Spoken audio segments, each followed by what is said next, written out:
Welcome, ladies and gentlemen, to Week 3 of the Panther Rewind. I'm B.J. Zalesnik, head football coach, LeRoy, Illinois.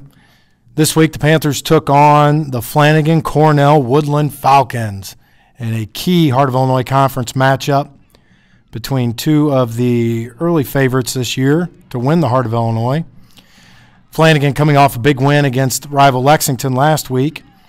So we knew it was going to be a tough ball game coming in, and we knew we were going to have to be physical. And our offense had a great night, as you can see from the opening clips. We ended up setting a school record, 540 yards rushing offense on the evening. And first series and 4 plays, we were able to punch it in. Ethan Bruning on a long run set the tone early, got us an early lead that we ended up needing to hold on at the end of the game in order to get the win. But Flanagan's got some talented kids. They're a young football team. A lot of their skilled kids are underclassmen. Number 25 here, a junior, good running back. So they gave us some problems. All week we practiced against a full house backfield. They came out and run shotgun spread predominantly all night long. So we had to make a lot of adjustments on the fly defensively to be able to have some success against some of the things that they were doing against us. Now their first drive, we were able to get a stop on 3rd and long and then 4th and long to get the ball back. Unfortunately, we did get that stop to be able to get up 2 touchdowns. We got the ball back and were able to pound it down the field again. As you can see, senior fullback Eric Steffen had 194 yards on the night. We capped it off with sophomore halfback Shane Bruning on the counter. Shane ended up with 91 yards rushing on the night. And then Ethan Bruning, who got the 2-point conversion on that carry there. He ended up with 259 yards on the night for the 540 total. But it was a good night for us on offense. Again, defensively still, we're giving up 280 yards a game on the defensive side of the ball. We've got to get better defensively. Just basic, fundamental mistakes, poor tackling. But also, Flanagan game planned well against the stuff we do. And they did some nice things throwing the football against us, spreading us out.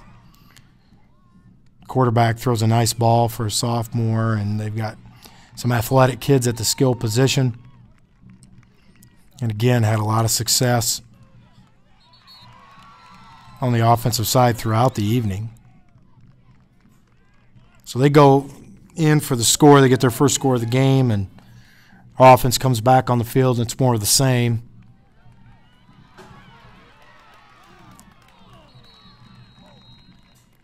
Good run by Ethan Bruning again, and then Brent Noe on the quarterback keeper to punch it in. Made the score 22-6. I feel real comfortable with where we're at right at this point. We knew that their offense was still going to be a challenge for us, that they were still going to be able to put points on the board. But we felt like that if we took care of the football, that the outcome wouldn't be in question. But we get to the second half, and as you'll see here in a little bit, we start to struggle taking care of the football. Ends up becoming a tight ball game. It was one of those nights where you never really felt like we were going to lose, but it was one of those nights where we could have lost very easily because of all the mistakes we had. They end up punching in another touchdown. The score is 22-12 at this point. The ensuing kickoff, nice return by Ethan Bruning. Good blocking. You look at the game film, we engaged a lot of bodies on that play.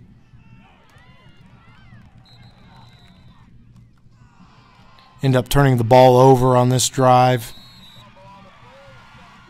Mix up between the fullback and the quarterback. They end up running into one another. Normally a safe play call, not in that case. Good break up on the pass play. The last one, and then we get fortunate. We got beat on that, but they had to punt the ball. We got to stop. We get the ball back right before half. Start moving the football again. Big holes. Offensive line did a great job all night long for us.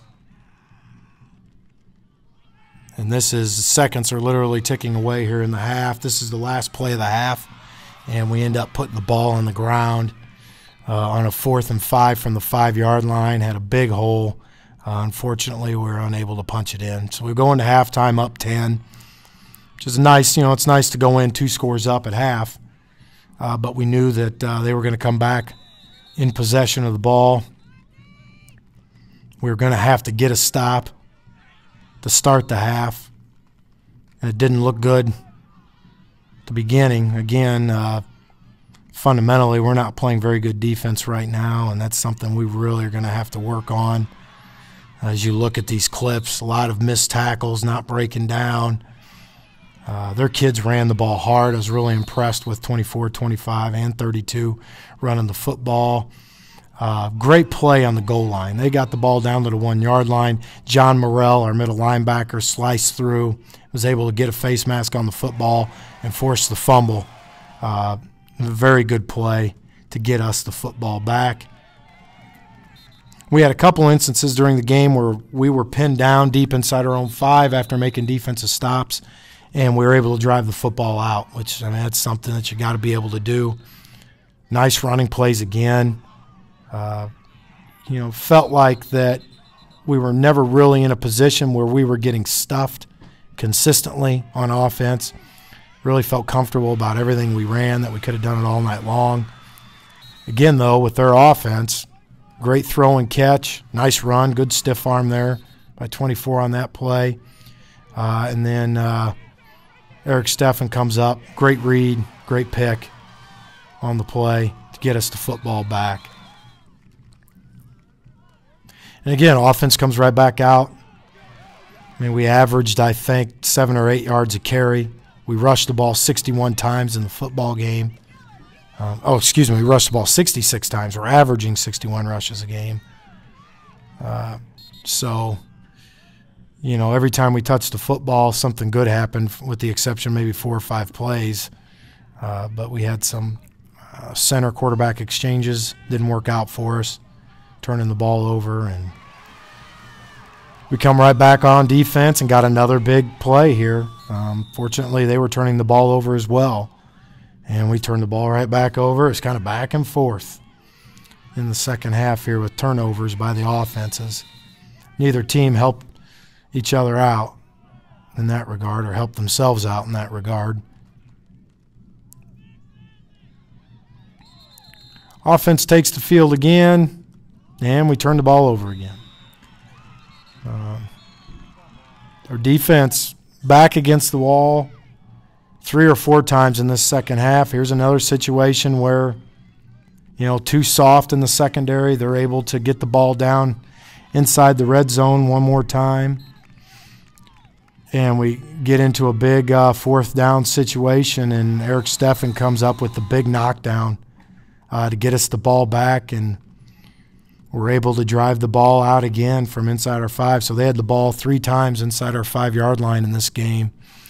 And we were able to get stops, and then we get a big run that sets up the final score of the night by Ethan Bruning. Hats off to Flanagan. I thought they played a very good game. They hung in there. They gave themselves opportunities, and we were dominant for about 2.5 quarters. I'd say we played as good a football as we've played in 5 years. But just way too many mistakes, 13 penalties, 4 turnovers. You just can't do those things, and we were lucky that Flanagan made mistakes as well in the football game. But it was a big conference win, and very proud of the kids, and 2-0 in the conference, and got a big game this week against Tremont, and hope to see everybody next week for Week 4 Panther Rewind.